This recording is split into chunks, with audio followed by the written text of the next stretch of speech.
The morning sun burned through the Nairobi traffic as Samuel Kamau guided the black Mercedes S-Class through the congested Thika Road. His hands, weathered and steady on the wheel, had held this position for 15 years, longer than most marriages survived in this city. In the back seat, his employer, James Mwangi, scrolled through his tablet, oblivious to the weight of Samuel's gaze in the rearview mirror. "Samuel, we'll need to be at the airport by 6 tomorrow evening," James said without looking up. "Singapore Airlines, the negotiations with Chen's consortium are finally happening face to face." Samuel's jaw tightened imperceptibly. "Singapore, sir? For how long this time?" 3 weeks, possibly 4. If this goes well." James paused, and Samuel could see the excitement building in his boss's eyes. "If this goes well, Samuel, we're looking at a permanent office there. The Southeast Asian market is where the real money is now. Kenya will always be home, but the company needs to expand." The traffic light turned green. Samuel's foot felt heavy on the accelerator. "Your family will miss you, sir," Samuel said carefully. 3 weeks is a long time."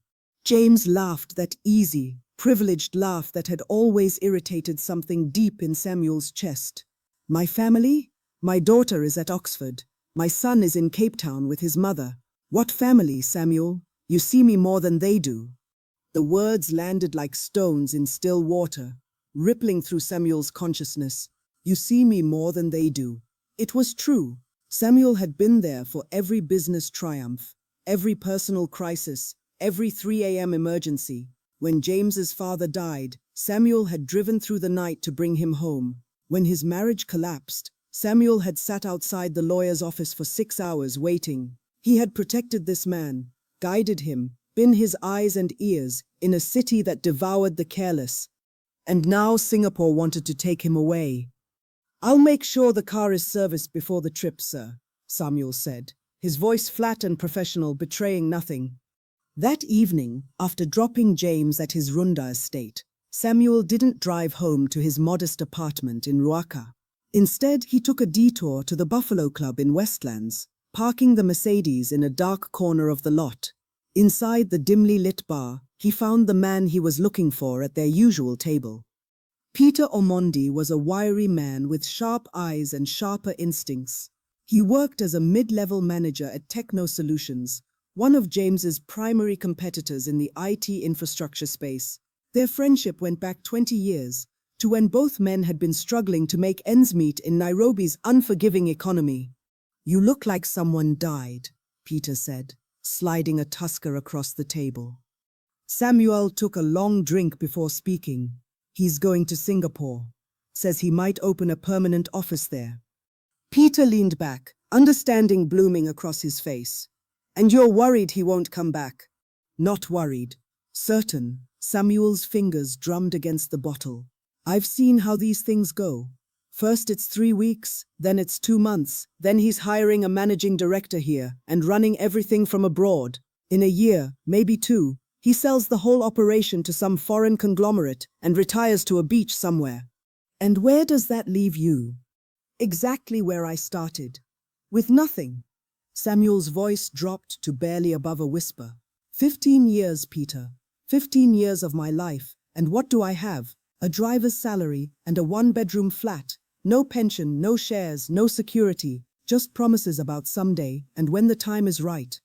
Peter studied his friend for a long moment. "What do you need?" "The Singapore deal. It has to fall through."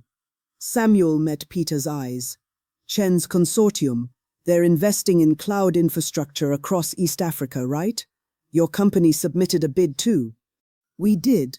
Lost to Mwangi Enterprises by a significant margin." "What if you knew their exact proposal? Their pricing, their timeline, their partnerships?" Peter's expression shifted from sympathy to calculation. "That would change things considerably. We could undercut them, or better yet, approach Chen directly with a superior offer." Samuel reached into his jacket and pulled out a USB drive, sliding it across the table. "James works from the car sometimes. Uses the laptop mount I installed. He's not as careful with his files as he should be." "Samuel!" Peter's hand hovered over the drive. This is corporate espionage. If you're caught, I won't be caught. And this isn't about hurting him, Peter. This is about protecting him. Singapore will eat him alive. The competition there is ruthless. The regulations are brutal for foreign companies. He'll lose everything he's built here, chasing some fantasy of international expansion. Samuel's voice gained conviction as he spoke, believing his own rationalization. I'm saving him from himself. I'm keeping him here, where he belongs, where he's successful, where we... Peter pocketed the drive. You really believe that? I have to, Samuel said quietly, because the alternative is losing the only family I have. 3 days later, James Mwangi sat in the departure lounge of Jomo Kenyatta International Airport, his face ashen. His phone had been ringing continuously for the past hour. First his lawyer, then his accountant, then Chen's people directly. I don't understand, he said to Samuel, who had insisted on waiting with him. How did Techno Solutions get our proposal? How did they know about our partnership with Safaricom before we announced it? Samuel shook his head sympathetically. These things happen, sir. Corporate espionage is common. Maybe someone on your team.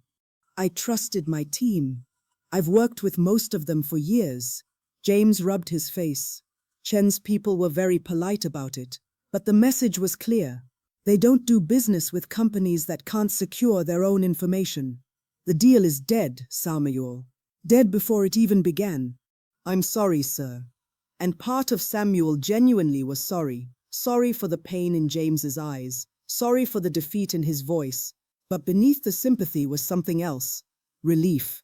James wasn't going anywhere. He was staying right here, where Samuel could watch over him. Come on, James said, standing heavily. Take me home. I need to figure out what the hell happened and how to salvage something from this disaster. As Samuel drove back through the darkening city, James silent and brooding in the back seat, the driver allowed himself a small smile. The Singapore threat was neutralized. James was safe. They were safe. He didn't yet know that this was only the beginning. 6 months passed. James recovered from the Singapore disaster with resilience that Samuel both admired and feared. The man was nothing if not persistent.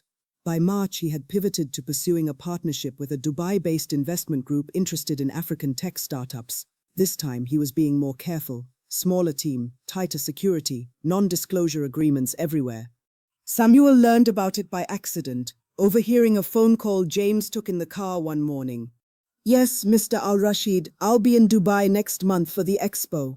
We can meet then. No, this time it's airtight. We learned from Singapore. James laughed, that optimistic sound that now made Samuel's stomach clench. The opportunities in the Gulf are incredible. Dubai could be our Middle East hub. Another relocation, another abandonment. Samuel's hands tightened on the steering wheel as he navigated through industrial area's chaotic morning rush. His mind raced. Dubai was even farther than Singapore. The UAE had no loyalty to Kenyan businesses. They'd swallow James's company whole and spit out the bones. That evening, Samuel found himself back at the Buffalo Club, but this time he wasn't meeting Peter. His contact tonight was more unusual and far more dangerous. Margaret Wanjiru didn't look like an information broker.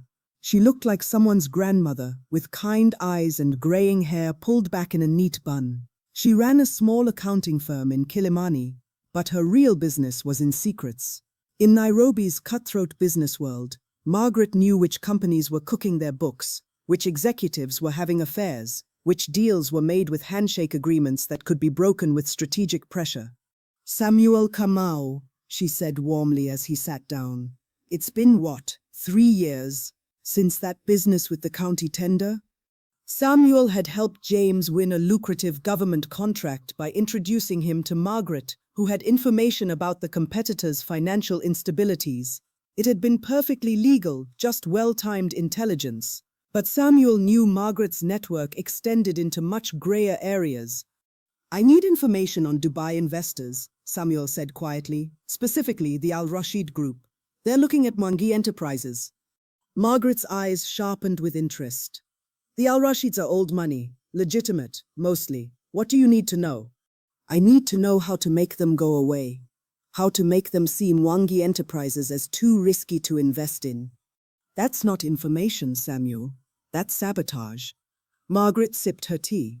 Why would you want to hurt your employer? I'm not hurting him. I'm protecting him. Samuel leaned forward. These foreign investors, they don't care about James. They'll use him to establish a foothold in East Africa, then push him out. I've seen it happen a dozen times. Local entrepreneur gets stars in his eyes about international expansion. Next thing you know, he's just a minority shareholder in his own company. Margaret studied him. And if he stays local, then he keeps control, keeps building something real, Samuel paused, keeps his foundation here. You mean keeps you employed? The bluntness stung, but Samuel didn't deny it. Yes, that too. But it's not just about me. It's about all of us who depend on him, the 60 employees, their families, the local suppliers. If James goes international and fails, we all suffer. Margaret was quiet for a long moment. Finally, she said, the Al-Rashids are careful. They vet their investments thoroughly. If certain information were to surface, concerns about Mwangi Enterprises' financial stability, questions about outstanding legal issues, rumors about internal conflicts, they would walk away rather than risk their reputation. What kind of information? The kind that needs to be planted carefully. A rumor here, a document there. Nothing too obvious, nothing provably false, just enough to raise doubts. She named a figure that made Samuel wince. And Samuel, once you go down this path, it becomes easier each time. Think carefully about whether you really want to become the person who does this. Samuel thought about James's words. You see me more than they do. He thought about 15 years of loyalty, of sacrifices James never saw because they were invisible. He thought about what would happen if James left, the indifferent new boss, the eventual layoffs, the replacement by some younger driver who would never understand what Samuel had given. I'll transfer the money tomorrow, he said. Margaret nodded slowly. Give me 2 weeks. 12 days later, James returned from a lunch meeting at the Serena Hotel looking troubled. Samuel had been waiting in the car, scrolling through his phone, when James climbed in with unusual heaviness. Something wrong, sir? The Dubai investors are getting cold feet. James stared out the window. They've been asking strange questions about the company's finances. Someone told them we had problems with the KRA, which is ridiculous. Our taxes are spotless. Then yesterday, Al-Rashid's people mentioned hearing about internal management conflicts. Samuel kept his face neutral. Where would they hear such things? That's what I can't figure out. It's like someone's been whispering in their ear. James turned to look at Samuel. You haven't heard any gossip, have you? Maybe from other drivers, other companies? The direct question caught Samuel off guard. For a moment, he considered confessing everything, the Singapore deal, the information he'd leaked, the rumors Margaret had planted. He imagined James's face, the betrayal, the end of everything. No, sir, he said smoothly, but you know how this city is. Rumors spread like wildfire. Your competitors might be trying to poison the well. Maybe. James didn't sound convinced, but it feels targeted, specific, like someone knows exactly what buttons to push with Al-Rashid's people. They drove in silence to the office. As James got out, he paused. Samuel, you'd tell me if something was wrong, wouldn't you? If there was something I should know? Samuel met his eyes in the rearview mirror. Of course, sir. Always. He watched James walk into the building, shoulders slightly slumped, and felt the now familiar mixture of guilt and justification. This was for the best. James would see that eventually. Kenya was where he belonged, here, with Samuel watching over him. That night, Samuel couldn't sleep. He lay in his small apartment, listening to Nairobi's nighttime symphony of barking dogs and distant matatus. His phone buzzed, a text from Peter. Heard the Dubai deal is falling apart. You're doing? Samuel didn't reply. He was thinking about Margaret's words. Once you go down this path, it becomes easier each time. She was right. It had been easier. The guilt was less sharp, the rationalizations more automatic. He was becoming something he hadn't intended to be, but he couldn't see how to stop. James kept reaching outward, and Samuel kept pulling him back. It was a dance they were doing without James even knowing he had a partner. 2 weeks later, The Al-Rashid group formally withdrew their interest. James threw himself into local projects with manic energy, as if trying to prove he didn't need international validation. Samuel watched him work harder, sleep less, drive himself towards some invisible finish line. "You should rest, sir," Samuel said one evening after a particularly grueling day of back-to-back meetings. "Rest?" James laughed bitterly. "I'm 47 years old, Samuel. I've built a successful company, but I'm still playing in the regional leagues. My daughter's friends at Oxford, their parents run multinational corporations. My son asks me why his father hasn't gone global yet. Rest is for people who've achieved something." The pain in James's voice cut deeper than Samuel expected. He'd been so focused on keeping his employer close that he hadn't fully considered what James was losing. Not just business opportunities, but dignity, pride, the respect of his own children. For the first time, Samuel wondered if he was the villain in this story. But by then, it was far too late to change course. The next threat came from an unexpected direction, not from abroad, but from right here in Nairobi. A venture capital firm called Savannah Capital, backed by local money and international connections, approached James with an offer to buy a controlling stake in Mwangi Enterprises. They promised to keep the company headquartered in Kenya, while providing the capital and connections for regional expansion. It was the perfect compromise, and Samuel knew immediately that he couldn't let it happen. The problem was that Savannah Capital was sophisticated. Their due diligence was thorough, their legal team impeccable. Margaret's usual tricks, whispered rumors and planted doubts, wouldn't work against seasoned Kenyan investors who could verify everything. Samuel needed a different approach. He spent a week observing, listening, piecing together information. He learned that Savannah Capital's senior partner, David Kimani, was married to a woman named Grace, who ran a successful interior design firm. He learned that their teenage son, Brian, attended Brookhouse School. He learned that David had a reputation as a family man, someone who valued loyalty and trust above all else. And then Samuel learned something else, something that made him feel sick even as he recognized its usefulness. One of James's junior employees, a young woman named Faith, had previously worked at Savannah Capital. She'd left under unclear circumstances, and there were quiet whispers about why. Whispers involving David Kimani and inappropriate attention that stopped just short of actionable harassment. Samuel knew he'd crossed many lines already, but this felt different. This wasn't about business intelligence or competitive advantage. This was about using someone's pain as a weapon. He spent 3 sleepless nights wrestling with his conscience. On the 4th night, he drove to Faith's apartment in Kahawa West. She answered the door in surprise. Drivers didn't typically make house calls to junior staff. "Mr. Kamau, is everything okay?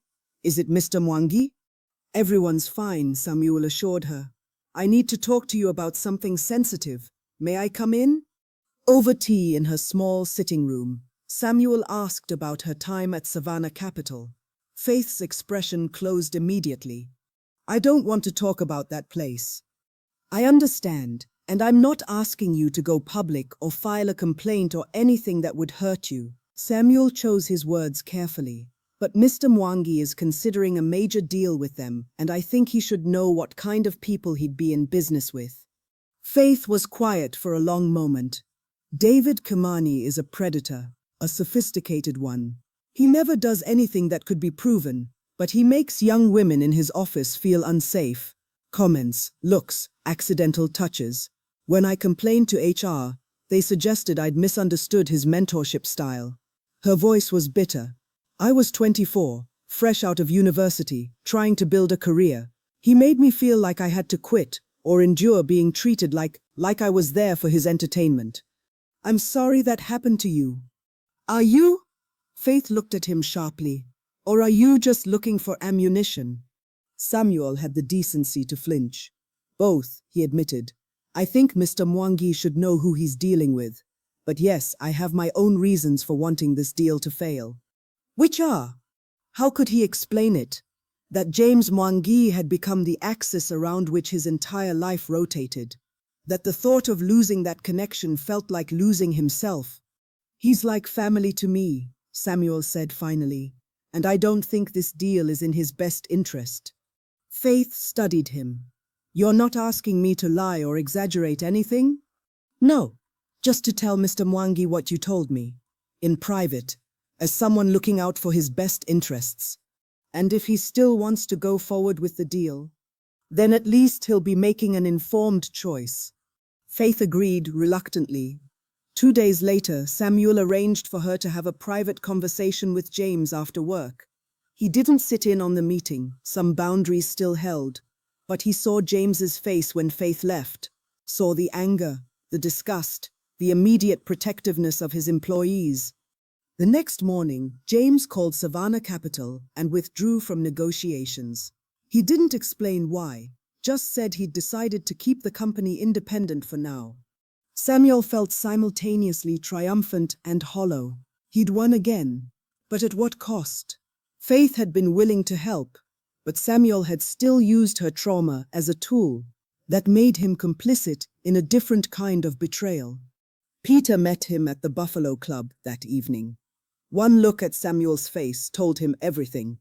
"It worked," Peter said. "Yes. You don't seem happy about it." Samuel drank his beer without tasting it. "I'm becoming the kind of man I always despised, the kind who uses people. You protected your boss from getting in bed with a sexual harasser. That's not nothing. That's not why I did it, and you know it." Samuel set down his bottle with more force than necessary. "I did it because they would have taken him away from me. The harassment was just a convenient excuse." Peter leaned back. "Samuel, my friend, I've known you for 20 years. You're not a bad person, but you're becoming an obsessed one. This thing with Mwangi, it's not healthy. He's your employer, not your family. You don't understand. You have family, a wife, children. What do I have? I've given 15 years to this man. I know his coffee order, his favorite routes, the exact way he likes the air conditioning. I know when he's stressed before he does. I've seen him at his worst, drunk after his divorce, crying when his father died. I've been the constant in his life, when everyone else came and went." Samuel's voice rose. He said it himself. "I see him more than his own children do. If that's not family, what is?" "It's employment, Samuel. And employment ends." The words hung in the air like a death sentence. "Not if I can help it," Samuel said quietly. He drove home through the empty streets, past the 24-hour shops and the street families huddled under cardboard. Somewhere in his mind, he knew Peter was right. He knew he'd twisted something natural, loyalty, into something toxic. But knowing it and being able to stop were different things entirely. His phone buzzed. A text from James. "Thank you for looking out for me. You're right, you are more family than most of my actual family." Samuel stared at the message for a long time. This is what he'd wanted. Acknowledgement, validation, confirmation that he mattered. So why did it feel like a shackle? By November, Samuel had successfully sabotaged 4 major international deals. He'd become efficient, almost surgical in his interventions. A leaked document here, a strategic rumor there, once even an anonymous tip to regulatory authorities about concerns that delayed a deal until the foreign partners lost interest. James was beginning to notice patterns. He'd hired a new head of security, implemented stricter information controls, and started keeping his most sensitive documents away from the office entirely. Samuel could see the paranoia growing, the way James looked at his employees with new suspicion. What Samuel didn't anticipate was that James would interpret all the sabotage as coming from external competitors rather than from within his inner circle. If anything, the setbacks made James trust Samuel more, not less. The driver was the one constant, the one person who'd been there through everything, who never seemed to benefit from the failures. Then came the American opportunity, and everything changed. Dr. Patricia Morrison was a professor of technology and development at MIT who'd been researching successful African tech companies. She'd written her doctoral thesis on sustainable business models in developing economies, and Mwangi Enterprises was one of her case studies. She was impressed enough to connect James with venture capitalists in Boston who specialized in emerging markets. Unlike the previous opportunities, this one didn't require James to relocate. The Americans wanted to invest, wanted to help expand, but they were happy to let James remain based in Kenya. It was everything James had wanted, international backing without losing his home base. Samuel learned about it on a Friday evening in late November. They were driving back from a client meeting in Mombasa, a 4-hour journey that had given them plenty of time to talk. James was more animated than Samuel had seen him in months. "She gets it, Samuel. Dr. Morrison actually understands what we're trying to build here. Not just profit extraction, but real development. The Boston Group wants to help us expand into Tanzania, Uganda, maybe even Ethiopia. But keep headquarters here, keep the leadership Kenyan, keep the jobs local." James leaned forward excitedly. This could be it. This could be the thing that takes us to the next level without losing our soul. Samuel's hands on the wheel were steady, but his mind was racing. This was different. This wasn't about relocation or foreign control. This was legitimate growth that addressed all of James's concerns while still achieving expansion. Samuel couldn't use his usual tactics because there was nothing predatory or problematic about the offer. For the first time, he was faced with the reality that his sabotage might not be about protecting James at all. It might be purely about keeping James dependent on him. "That sounds very good, sir," Samuel managed. "It does, doesn't it?" James smiled. "I'm flying to Boston next month. Dr. Morrison wants me to meet the investors in person, see some of the other companies they've supported. Samuel, I have a good feeling about this one." That night, Samuel sat in his apartment, staring at his phone. He should have been planning his next move, figuring out how to undermine this deal like he'd undermined all the others. Instead, he was paralyzed by a question that wouldn't let him go. When did I become the obstacle to James's success instead of a contributor to it? His phone rang. Margaret. "I heard about the American deal," she said without preamble. "I assume you'll want my services again." "I don't know." "You don't know?" Margaret sounded surprised. "Samuel, that's not like you. Every other time you've known exactly what you wanted before you called me. This one's different." "Why?" Samuel struggled to articulate it. "Because it's actually good for him. The other deals I could convince myself they were risky, that I was protecting him from bad partnerships. But this is exactly what he's been looking for. And yet you still don't want it to happen." "No," Samuel admitted.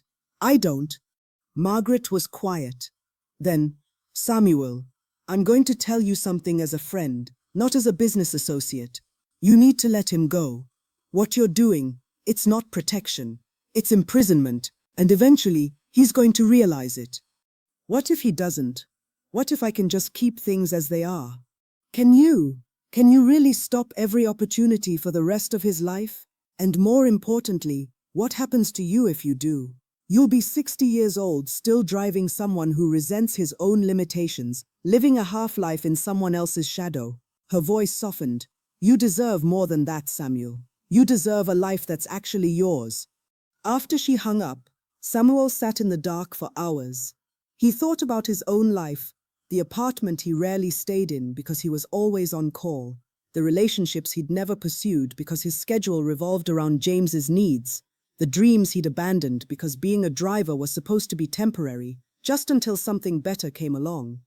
15 years ago, he'd been 28 years old, with ambitions of starting his own small business. He'd taken the driving job for the steady salary, planning to save money and move on. Instead, he'd become more and more embedded in James's life until his own had disappeared. Margaret was right. This wasn't about James anymore. It was about Samuel's own fear of having wasted 15 years on nothing. But knowing that didn't tell him what to do about it. The Boston trip was scheduled for December 15th. Samuel had 3 weeks to decide what kind of person he wanted to be. On December 3rd, everything unraveled in a way Samuel never anticipated. James had been having problems with his laptop. It kept freezing and running slowly. He'd asked Samuel to take it to the IT department at the office while he was in back-to-back meetings. Samuel had done this many times before. It was a simple errand that showed trust. But this time, the IT manager, Timothy, found something unusual. "Samuel, can you wait a moment?" Timothy had called him back just as he was leaving. "There's something strange on here. Some kind of tracking software." Samuel's blood went cold. Tracking software? Yeah, looks like spyware actually. Someone's been monitoring Mr. Mwangi's activity. Keystrokes, files accessed, emails, everything. Timothy frowned at the screen. "This is serious. This could be corporate espionage. I need to report this to Mr. Mwangi immediately." Samuel's mind raced. The spyware had been his final insurance policy, installed months ago during a routine maintenance. He'd told himself it was just about staying informed, being able to protect James from himself. But now, looking at Timothy's concerned face, he saw it for what it truly was: betrayal. "Maybe it's a virus," Samuel suggested weakly.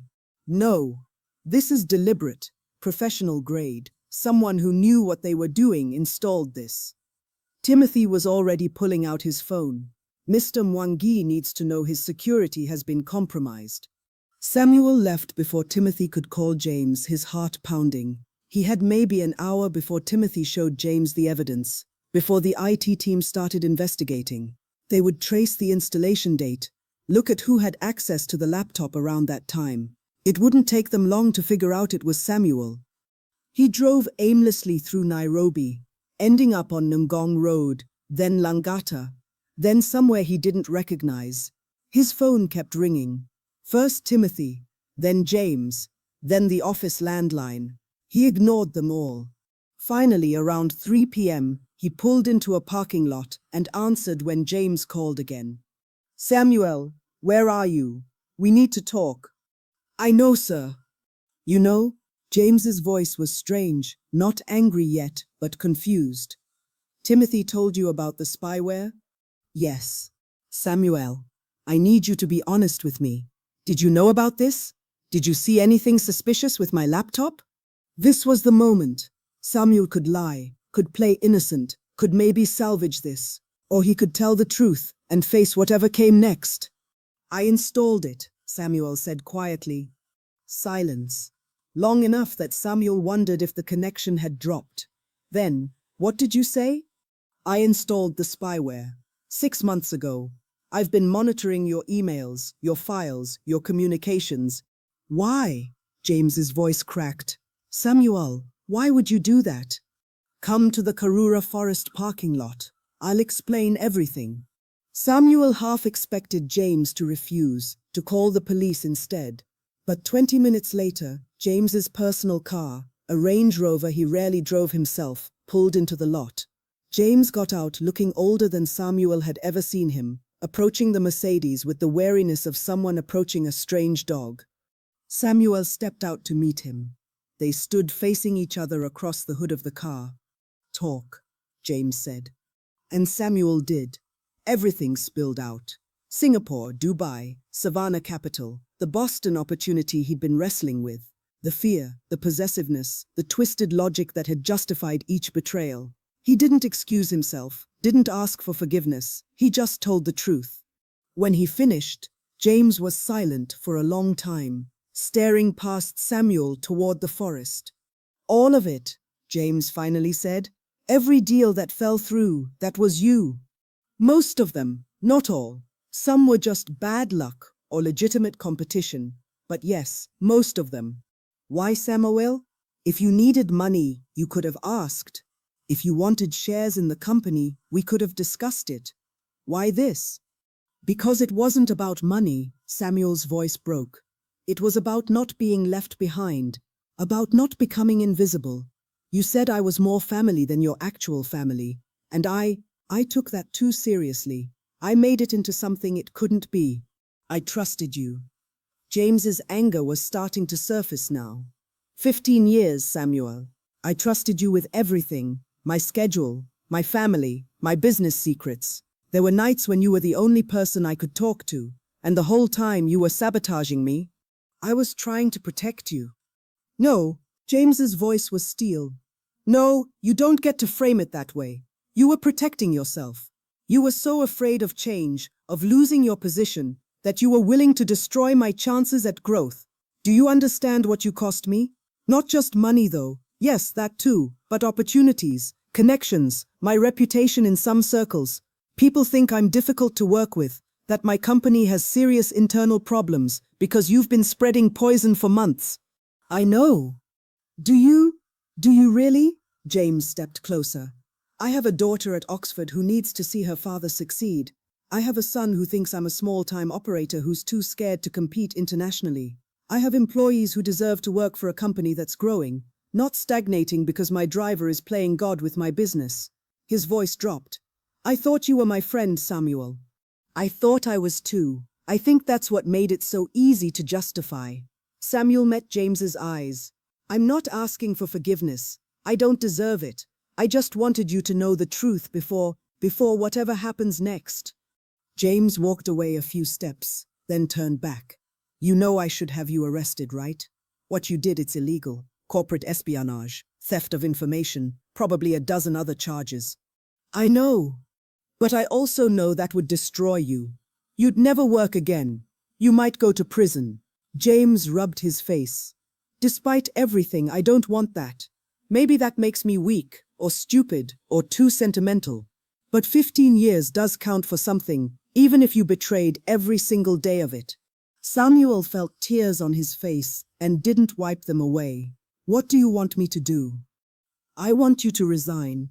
Today, I want you to sign a comprehensive non-disclosure agreement, and I want you to go to Dr. Morrison and the Boston investors and tell them the truth about what you did, not to sabotage the deal, but to give them the full picture of the internal problems I've been dealing with. If they still want to invest after that, I'll consider it a miracle. And then you figure out what Samuel Kamau wants to do with his life besides being my shadow. James's voice softened slightly. Peter Omondi has been your friend for 20 years, hasn't he? The one you used to feed information to about my Singapore deal. Samuel's heart sank. You know about Peter? I figured it out about 3 months ago. I'm not as blind as you thought. I just couldn't prove anything, and honestly, I didn't want to believe it. James shook his head.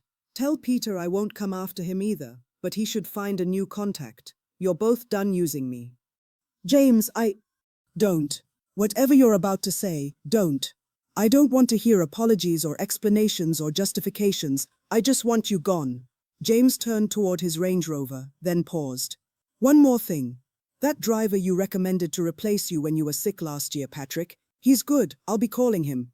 Samuel watched James drive away, the tail lights disappearing into Nairobi's afternoon traffic. He sat in the Mercedes, James's Mercedes, not his anymore, and felt the weight of 15 years lifting and crushing him simultaneously. He'd lost everything, but for the first time in years, he'd told the truth. The next 72 hours were a blur of legal documents, uncomfortable conversations, and the systematic dismantling of Samuel's entire identity. The resignation letter was brief and professional, mentioning personal reasons and differing visions. The NDA was 17 pages long and covered everything from business practices to personal information to the spyware incident itself. The hardest part was the meeting with Dr. Patricia Morrison and the Boston investors conducted via video call from James's lawyer's office. Samuel sat in a sterile conference room with James's lawyer present as a witness, looking at 4 faces on a screen. Dr. Morrison, 2 venture capitalists named Robert Chen and Lisa Hernandez, and a corporate attorney. Mr. Kamau, Dr. Morrison began, her tone professionally neutral. Mr. Mwangi has asked you to brief us on certain security concerns that have affected his company over the past year. Please proceed. Samuel took a breath and did what James had asked. He told them everything. Not the emotional reasoning, not his twisted justifications, just the facts. He had sabotaged the Singapore deal by leaking proprietary information. He had planted rumors that killed the Dubai investment. He had installed spyware to monitor James's communications and used that information to undermine multiple business opportunities. When he finished, there was silence. Robert Chen spoke first. Mr. Kamau, why are you telling us this? Because Mr. Mwangi asked me to. He believes you deserve to know the full picture of what you're investing in, including the internal threats he's been dealing with. Lisa Hernandez leaned forward. This is an unusual level of transparency. Most CEOs would hide something like this. Mr. Mwangi is an unusual man, Samuel said quietly, which is something I understood too late. After the call ended, James's lawyer, a sharp-eyed woman named Angela Mutua, handed Samuel a final envelope. Your severance, Mr. Mwangi has been more than generous considering 6 months' salary and a reference letter that doesn't mention any of this, just says you resigned for personal reasons after 15 years of service. Samuel opened the envelope. The check was for more than he'd expected, enough to live on while he figured out what came next. The reference letter was formal but positive, highlighting his reliability, discretion, and dedication. He didn't have to do this, Samuel said. No, he didn't. But Mr. Mwangi believes in giving people a chance to rebuild, even when they don't deserve it. Angela stood. Don't make him regret his kindness, Mr. Kamau. Stay away from him and his business. If you break that NDA, he won't be merciful a second time.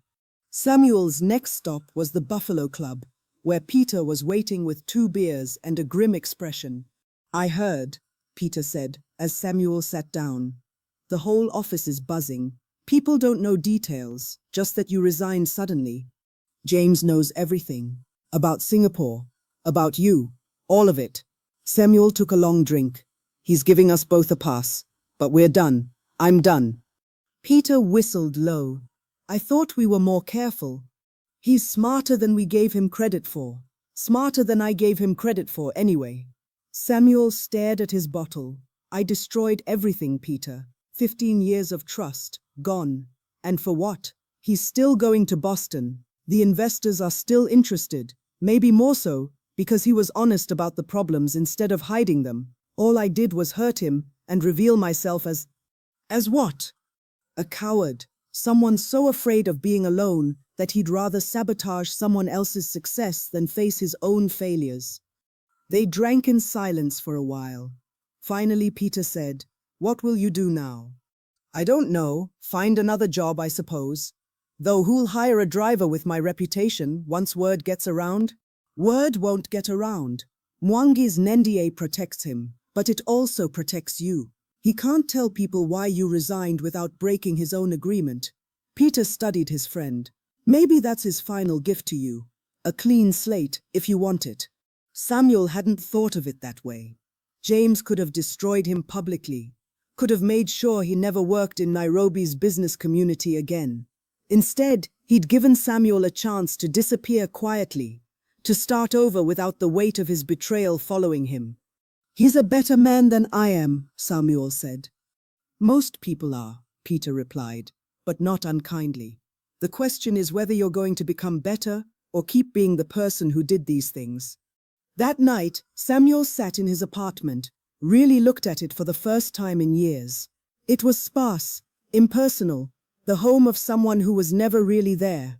A bed, a small TV, a table with one chair. No photos on the walls, no mementos, nothing that spoke of a life being lived, just a place to sleep between shifts of living someone else's life. His phone buzzed, a text from an unknown number. This is Patrick. Mr. Mwangi gave me your number. He said you might have advice for his new driver. Can we meet for coffee? Samuel stared at the message. James was giving him one more thing, a chance to do right by his replacement, to pass on the knowledge without the toxicity. It was a test, Samuel realized, a chance to prove he could be generous instead of possessive. He typed back, tomorrow morning, 9 a.m., Java House on Kimathi Street. I'll buy the coffee. Patrick Najarog was 26 years old, fresh-faced and eager, with a commercial driving license and 3 years of experience driving for a mid-level executive at Safaricom. He reminded Samuel of himself at that age, ambitious, seeing the job as a stepping stone, not a destination. Over coffee, Samuel told him everything James would need, the preferred routes depending on traffic patterns, the way James liked his meetings scheduled, the importance of being 5 minutes early to everything, The fact that James preferred silence in the morning but liked to talk in the evening. The small kindnesses keeping emergency phone chargers, bottles of water, antacids for James's occasional heartburn. You care about him, Patrick observed. Even after Samuel had told Patrick he'd resigned for personal reasons, but the young man was perceptive enough to sense there was more to the story. I do care about him. That was never fake. Samuel struggled for words. I cared in the wrong way. I made it about me instead of about what was best for him. Is there advice you'd give me about avoiding whatever mistakes you made? Samuel considered this. Remember that it's a job, not an identity. Be loyal, be professional, but don't lose yourself in it. Keep your own life, your own goals, your own sense of who you are outside of being his driver. He met Patrick's eyes.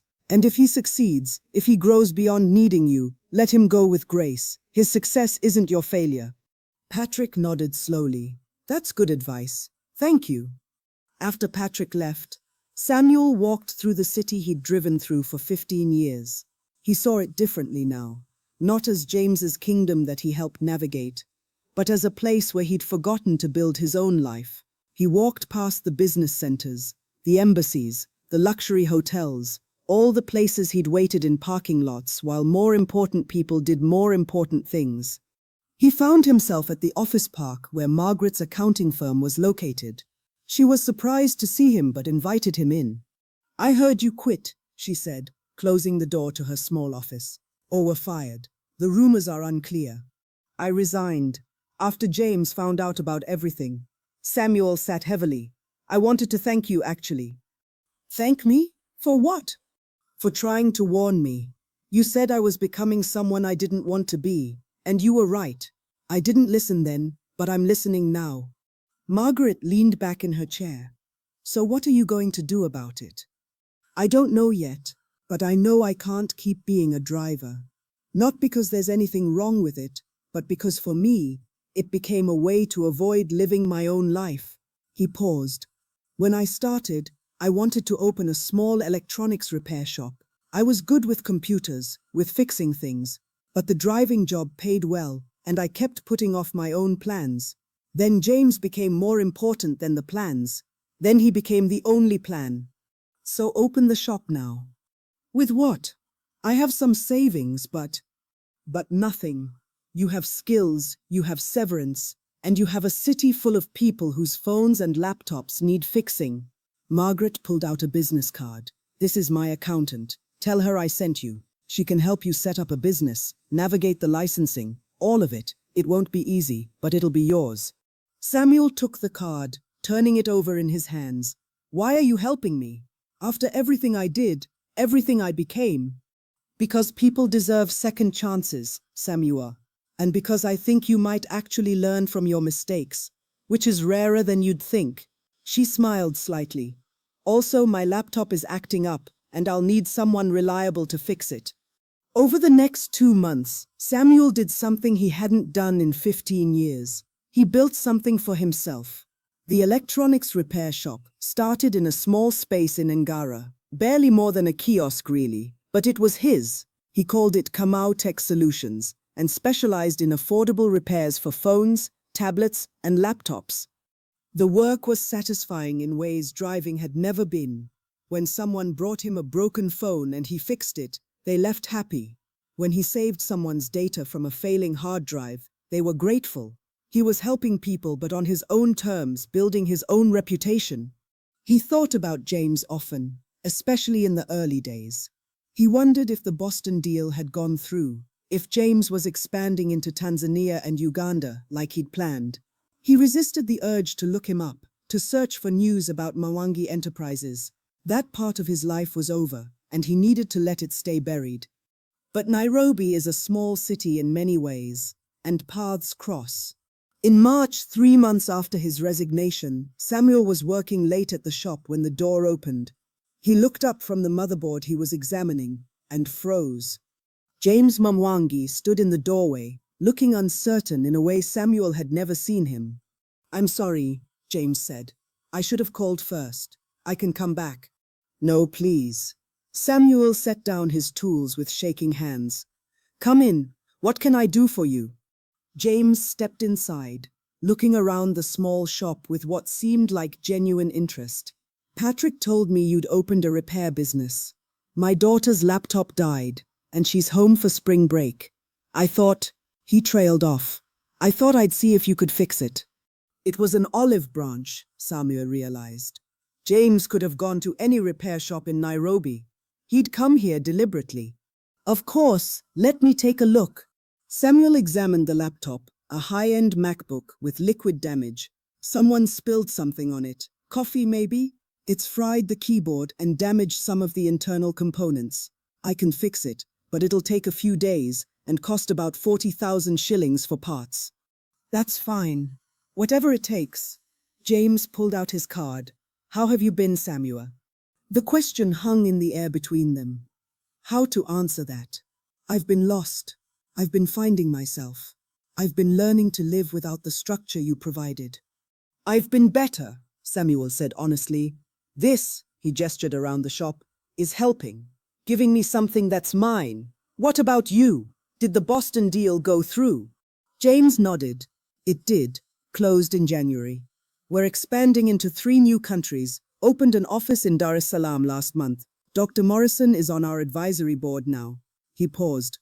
She said something interesting after that video call where you confessed everything. She said most executives would have hidden the sabotage, but I'd earned her respect by being transparent about internal problems and how I was addressing them. So my betrayal actually helped you. In a twisted way, yes. The investors saw that I was capable of handling difficult situations with integrity. They saw that I valued honesty over appearance. James met Samuel's eyes. That doesn't mean I've forgiven you. I'm not sure I ever will, completely. But I understand better now why you did it. Loneliness makes people do terrible things. Samuel felt his throat tighten. I'm sorry, James. For all of it. I know sorry doesn't fix anything. No, but it's a start. James stood. Fix my daughter's laptop and we'll call it even. Not friends, maybe not for a long time, but not enemies either. I'd like that. After James left, Samuel sat in his shop for a long time, surrounded by broken devices waiting to be repaired. He thought about second chances and redemption, about how sometimes you had to break things completely before you could learn how to fix them properly. He picked up James's daughter's laptop and got to work. Epilogue. 2 years later. The shop had expanded. Samuel now had 2 employees and had moved to a larger space in Westlands. Kamau Tech Solutions had a reputation for fair prices and quality work, and Samuel had even started offering basic IT consulting to small businesses. He'd rebuilt his life piece by piece. He'd reconnected with his family in Nyeri, whom he'd neglected during his years of obsessive dedication to James. He'd started dating a woman named Rose, who ran a small cafe 2 shops down. He'd joined a local church and found community there.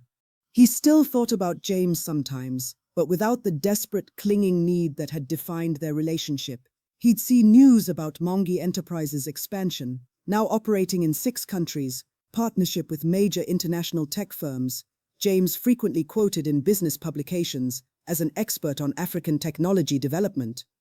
Patrick, the new driver, occasionally came by the shop for phone repairs. He'd smile and share little updates.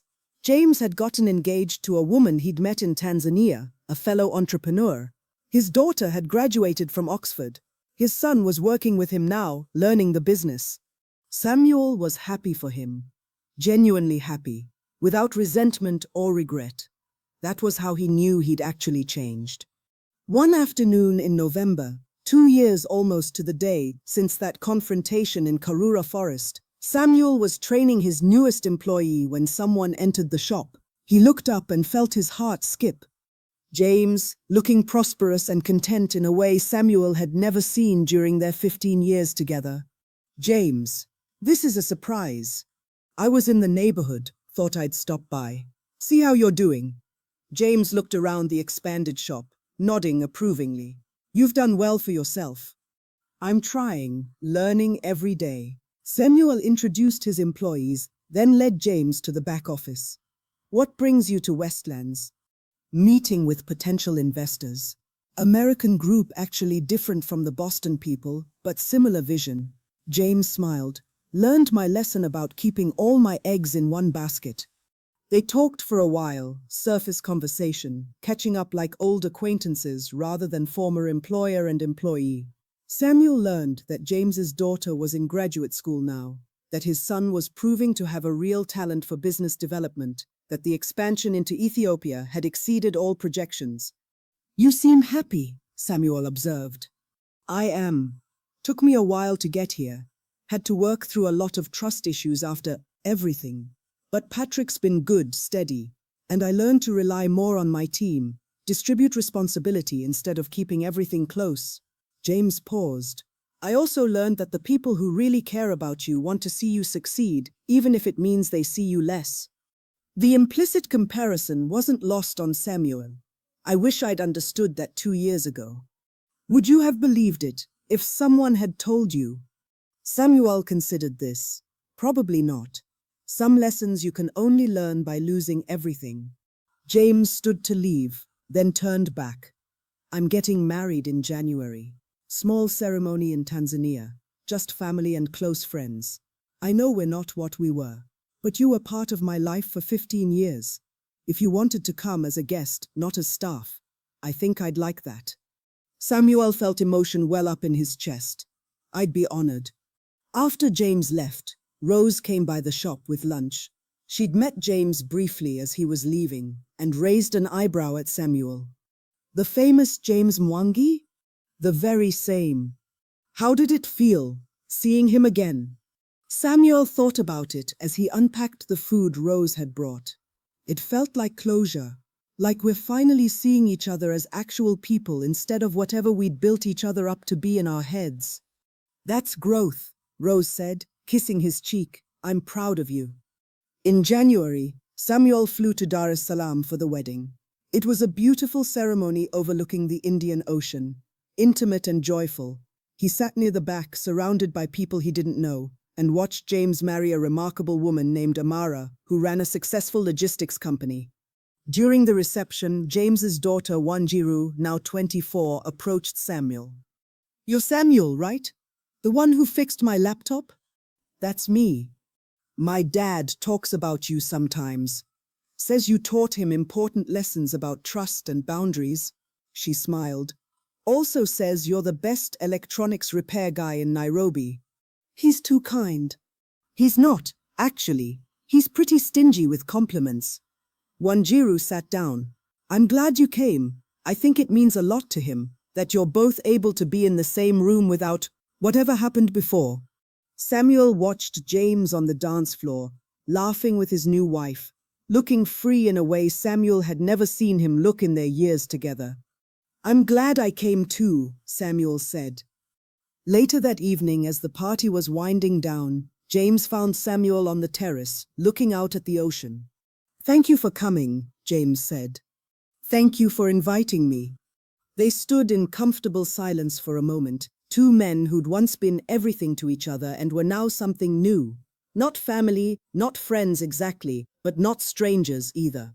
Something harder to define, but perhaps more honest. "I forgive you," James said quietly. "For what it's worth, I forgive you. Not because what you did was acceptable, but because I understand it better now. Desperation, loneliness, fear of being left behind. I understand all of that, and I think you've done the work to become someone different." Samuel felt tears on his face. "Thank you. That means more than you know. Take care of yourself, Samuel. Build a good life. You deserve that." "You too, James. You too." Samuel flew back to Nairobi the next day. Rose picked him up from the airport, and they drove through the city he'd once navigated as someone's shadow. Now he saw it as his own city, full of his own possibilities. The shop was closed for the weekend, but he'd have work waiting on Monday. Broken phones and corrupted hard drives, and all the small disasters he'd learned to fix.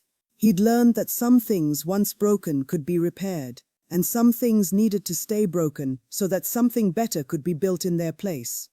He thought about the man he'd been 2 years ago, so desperately afraid of being left behind that he'd sabotaged the person he claimed to care about. That man was gone now, replaced by someone who understood that real love, whether friendship, family, or romance, meant wanting the best for someone, even when it cost you something. It had taken losing everything to learn that lesson. But as Rose's hand found his, and they drove toward their apartment in the fading light, Samuel thought it might have been worth it. Some of the best repairs, after all, start with acknowledging what's truly broken.